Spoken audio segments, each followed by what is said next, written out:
Welcome back, everyone. This is Fantasy Football Profit. I'm Craig. We got Jeff sitting across from me. And today we're talking, as we always do, auction draft. But this one is our 5 tips to help you dominate your auction draft this year.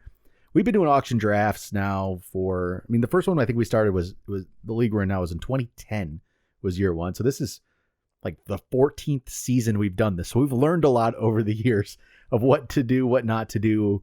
And now I got 5 tips here I think can help you really try to dominate this year and be ahead of your opponents.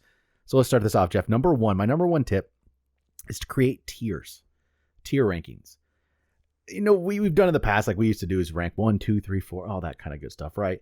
But that's not really what matters. I think what matters in auctions is you have a tier of players. If you have 3 players at the top, you need, like, if you have to kind of attack, like, you need to know, all right, this is the last guy of a tier. If I don't get him now, it's going to drop. That changes how money goes in fantasy football auctions.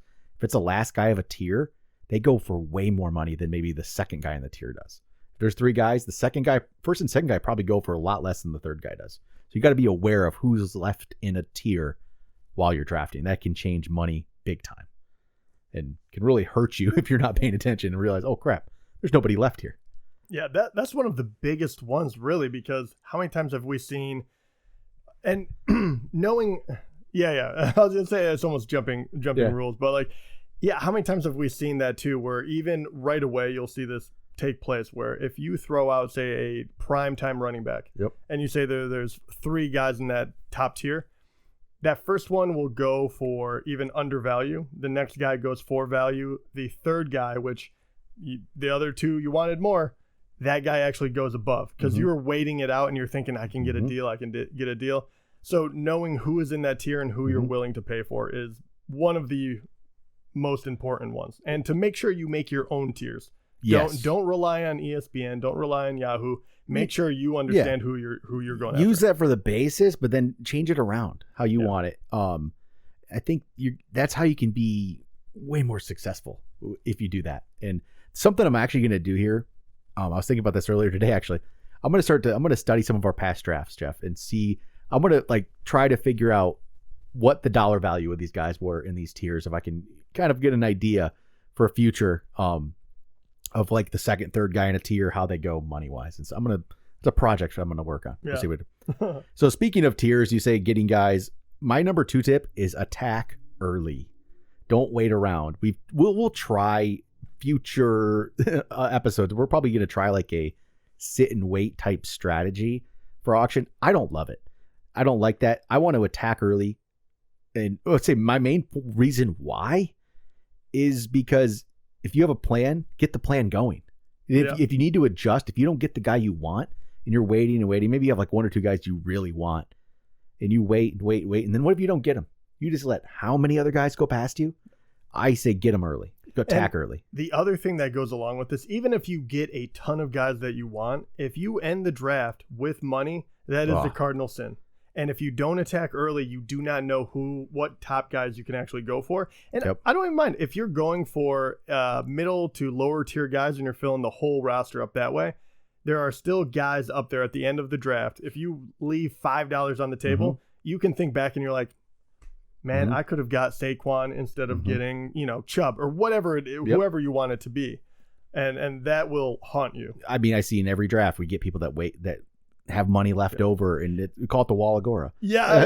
Well, the thing that annoys me the most, and he does this too, is they will leave money on the table and then they will say that they got every single person they wanted. They couldn't have gotten a better one. And you're kind of like, don't lie to yourself. Like if you could have got, especially if you leave $10. When you leave $40, like we've seen, you have one more guy you could have got. Even if you didn't want that guy, trade him to somebody who does and beef up your team. Just don't leave money. So attack early, get the guys you want.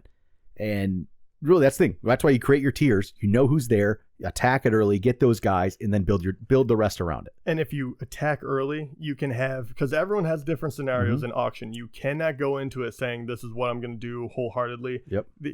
So if you're kind of saying I'm going to go RB big, and I'm going to go after those, one of these top 3 guys. If I don't get it, now it goes to plan B. I'm going to go wide receiver heavy. If you find out real early you cannot get one of those RBs you want, then you actually have time to switch over.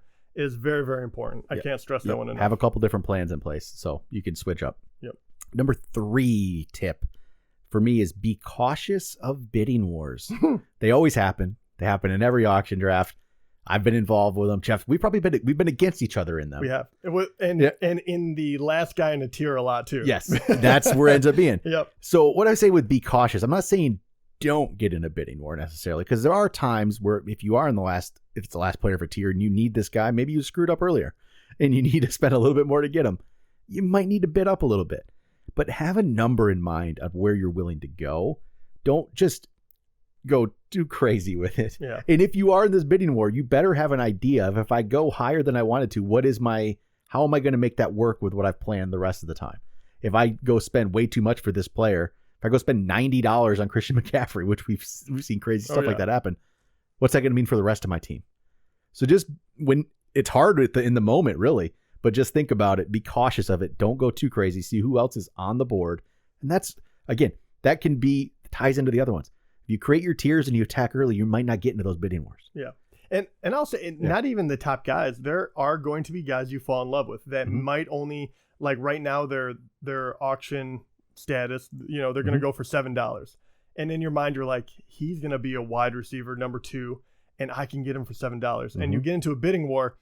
How high are you willing to go? Because if you fall in love with someone and you say, I need this guy, and he's going for 20 all of a sudden, you will lose out on your bench and all of these other ones. So make sure they are worth it. So, on top of the bidding war, the tiers, it is good to have kind of like, this is a ceiling for this player. Like, don't get crazy. Have a dollar. No. Number 4, so this ties in to everything again. Strategic nominating. Be strategic in how you nominate. So for me, there's different ways. People can have different thoughts of this.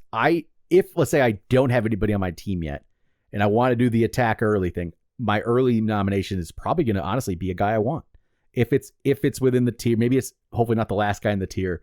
I personally like to nominate a guy I want very early and just get my team going.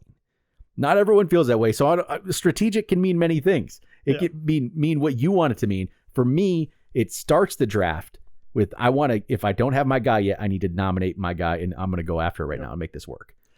So for an example too, I will say this year is going to be a little different for me. So I'm probably not going top end running back.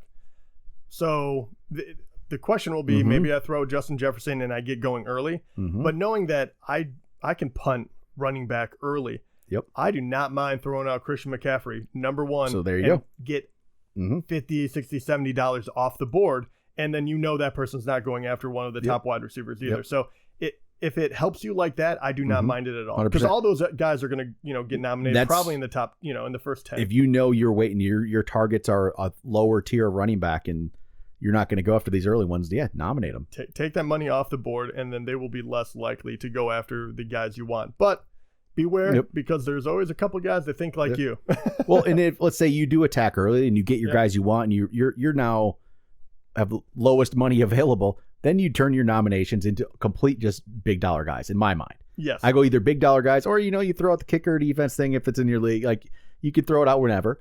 But at some point, if you have little money, get money off the board. Get it off the board. So that's just, it can change throughout the draft. And number 5, final tip is know your opponents. And this can mean different things. In a league like ours, where we've been in it for 14 years, and if you've been in a league for a long time, you get to know who you're going against and what they like and the kind of players they want and, who they're going to go after. So you can maybe nominate guys too in that way that, all right, this guy's going to go after him. I'm going to make him bid money right now. And I think I know who people like. I knew Jeff like Justin Jefferson a couple years ago. Threw him out there and Jeff lost him. Yeah, you're a real dick, by the way. Yeah. And you know what? And now that's still a keeper, and you'll never get him. Yeah, I'm never gonna get him now. But there's other guys you just like. Oh, this is I was talking earlier about David Montgomery. I'm like, that's a Bertles guy. Yeah. I said that's 100%. Well, I think you know what I mean. We get to know who's every Green Bay player was a Wayne guy. 100%. Yeah, so, and we're naming very specific guys, but like your guys. If you know a guy is a Green Bay Packer fan, you know that he's probably going after Christian Watson. He's willing to pay a little more for him. And you get the guys that are a bit of a homer in the league, and they're not looking. They want their own guy. Okay, in our league, we got a guy who's going to throw Broncos players. He's he's gonna love him. He's gonna take them all. Spend more than he needs to for him. Great, get him off the board. I don't want Broncos players. We talked about it already. Yeah. And also, and there's always one guy that will buy into the hype. And a lot of people will just tell you who they're going for early, right? Yep. And if you know that, and you know that you find out two guys are going after, say, once again, we'll just say Christian McCaffrey. Yep. Oh man, I'm going to get so much money off the board. I'm going to throw him out there and chum the water and go after that. Or it helps you decide too, because if you know multiple guys are going to go real hard for a running back, you know what? Maybe they're lying. Yep. But I'm going to go ahead and I'm going to make plan B, and I'm going to say, I haven't heard anyone talk about this running back, and I freaking love this guy. Yep. Maybe I throw him out early before Christian McCaffrey, because they're going to be holding their money, being like, I'm going to wait on that guy. And then let's say if you don't know your people, you don't know the people you're going against, just then pay attention to what the rosters are during the draft. Know what other teams have and what they're going to go after to know, wait, okay, these guys need quarterbacks. There's a bunch of them. All right, we'll nominate some guys for running backs. Know what you're going up against. So there's my 5 tips. And I actually have a bonus tip, Jeff. Bonus tip. It's just don't panic. Oh my God. Don't panic. Easier said than done. Don't panic. Use these things. Create your tiers. Get your guys going. Try not to panic. It's tough. It's auction. It gets the best of us. I have seen every single person we've done a draft this many years now go on tilt, where they waited too long. They did something stupid. They overpaid for a guy, and then you see them just lose it. Yep. And then at the end of the draft, they're holding their head and they're like, I couldn't pull out of the tailspin. I ended up with no one I wanted. How did this happen? And just don't try not to panic. Don't panic. And that's always my favorite, is when someone accidentally bids or it seems like a deal at the time. Yeah. So they end up getting him, and then they had no plan for him. And they're like, I just spent $50 on this running back, and I can't get anyone else I want. And how do I? Yep. So it's great. If you plan if you have a plan in place, you should be able to make it work. So don't panic too much. But all right, there we go. 5 tips to help you dominate your auction league this year. That'll be it for today. Talk to you guys next time.